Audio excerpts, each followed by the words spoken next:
साथीहरू नमस्कार। म्यादी प्रहरीको एउटा सूचना आएको छ जुन स्थानीय तह निर्वाचन 2079 को सुरक्षाको लागि यस कार्यालयबाट म्यादी प्रहरी भर्ना छनौटको लागि दरखास्त आह्वान गरिएको मा मिति 2078 12 महिना 6 गतेदेखि मिति 2078 12 महिना 11 गतेसम्म दरखास्त दिएका उम्मेदवारहरूको प्रारम्भिक स्वास्थ्य परीक्षण तथा शारीरिक तन्दुरुस्ती परीक्षा निम्न तालिका बमोजिम हुनेछ भनेर चाहिँ एउटा सूचना आएको छ। त्यसमा चाहिँ अब तपाईँहरूले सम्बन्धित नागरिकताको प्रमाणपत्र र जिल्ला प्रहरी कार्यालयमा चाहिँ जानुपर्ने छ हैन।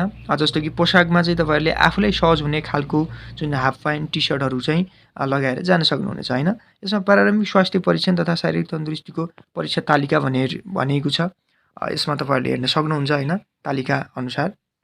तपाईँहरूले यो तालिका हेर्न सक्नुहुन्छ। जस्तो कि परीक्षा सञ्चालन मिति भनेर चाहिँ भनिएको छ तपाईँहरूको कुन के पर्छ हैन, कहिले छ, जस्तो मङ्गलबार, बुधबार, बिहिबार, शुक्रबार, शनिबार, आइतबार हैन। यो तपाईँहरू हेर्नु होला हैन।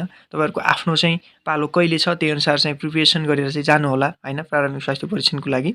अर्को रहेको छ शारीरिक तन्दुरुस्तीको परीक्षाको मापदण्ड भनेको छ जुन चाहिँ तपाईँहरूको फिजिकल इक्जाममा चाहिँ 1 किलोमिटर दौड भनेको छ, पुरुषको लागि 5 मिनेट, महिलाको लागि 7 मिनेट हैन।